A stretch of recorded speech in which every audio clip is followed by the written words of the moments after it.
Well, death, taxes, and Microsoft doing something utterly stupid are all things you can count on. And, it's funny because people were thinking Microsoft might be in a good spot. A lot of people are kind of roasting Sony for the high price point on the PlayStation 5 Pro. Also, Concord. Sony has been stacking L's for quite a bit now. And in fact, a lot of people are still like wondering where Sony's games are. Let's just be honest. Their first party is kind of non-existent. They announced the Pro, and the way that they did it was kind of weird. And also, I think the fact that you can't really distinguish between the PS5 version and the PS5 Pro version, like with the way that compression works and things like that, I'm sure there is a difference, and I'm sure the Pro is going to be a fine console. But the big problem is that that's really hard to kind of showcase to people who are watching, on their phones or on their computers through compressed video. So again, and I said this a couple days ago, I was like, yep, right now everybody's roasting the hell out of Sony, but Microsoft is going to do something here soon to completely take all the heat off of PlayStation and put it squarely on themselves. And boy, did they not disappoint. This should be a fun video. What's up, everybody? Crap Gamer here with Crap Gamer Reviews with another video. Thank you so much for checking it out. I appreciate it. Please hit that like button, share it out, and also maybe even consider subscribing, because that helps the channel out, a lot, and I would just be very grateful for that. So thank you guys so much for rocking out with me. Yeah, good times.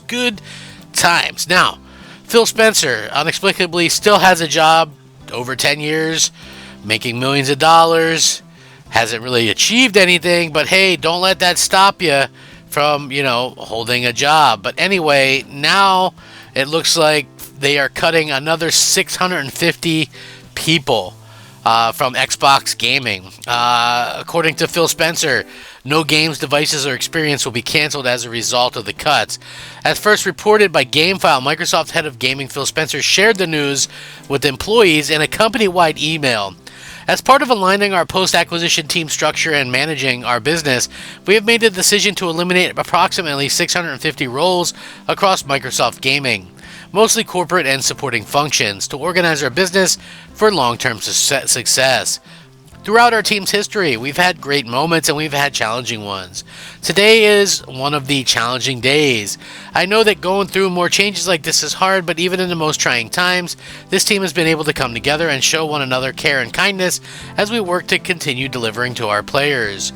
Spencer also claimed that the cuts would result in the cancellation of no games, devices, or experience, and basically, here's what his entire thing said, which is so ironic to me because Phil Spencer goes on and on about the industry and how, this or that or the other thing. And, a lot of us were buying into the whole Activision deal being, a great thing. And here we are. They've literally fired thousands of people. And you can understand maybe some redundancies early on or whatever, but here we are again.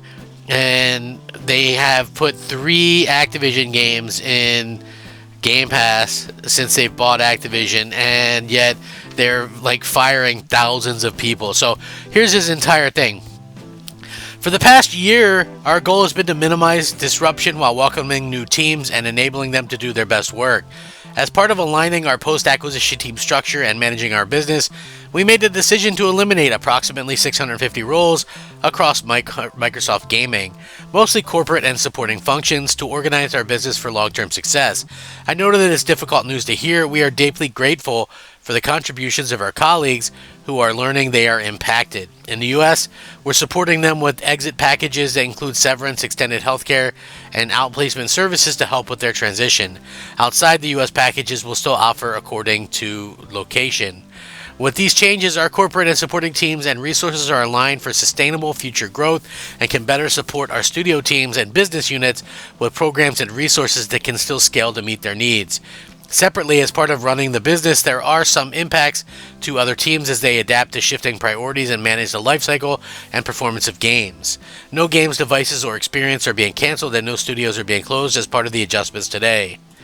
Throughout our team's history, we had great moments and we've had challenging ones. Today is a challenging day. I know that's going to go through more changes like this, and it's hard, but even in the most trying times, the team has been able to come together and show one another care and kindness as we work to continue delivering for our players. We appreciate your support as we navigate these challenges, and we thank you for your compensation and compassion, or excuse me, for your compassion and respect for each other, Phil. So again, Schmarmy, Phil makes millions of dollars a year, and, you know, again, he'll probably get his bonus now because of this or whatever, but at what point do we just start saying, you know, kind of enough is enough? And, you know, at the end of the day, we see stuff like this happen, and, you know, people are just like, oh, well, like, this is the way the industry's going or whatever. Like, this is very much a corporate greed type situation, and just, you know, as a fan overall, it's hard to see stuff like this, right? It is, because, you know, Microsoft, I had such high hopes for them this generation, right? When they started going into this generation, and I gotta be honest with you, after the debacle of the Xbox One and the way they handled stuff, I wasn't gonna get an Xbox Series X at launch. I had no intentions of doing that.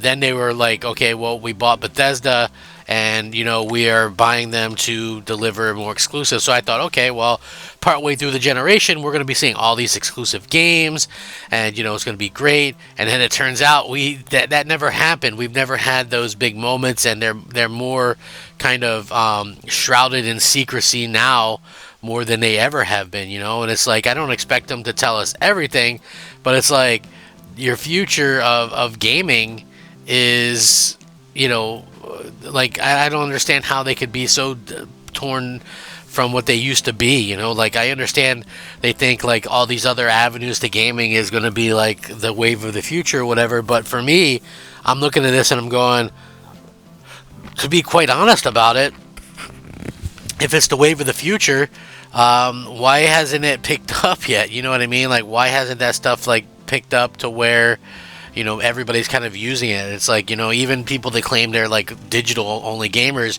we've seen that like the PS5 Pro, the disc drive things have already sold out, you know, because people want like the physical stuff as well. So, you know, Microsoft continually fails to take advantage of, you know, what these other companies are doing. Like, Sony can't get out of their own way this year, and Microsoft is just like, hey, everybody's mad at PlayStation, what can we do to get them like kind of viewing us instead?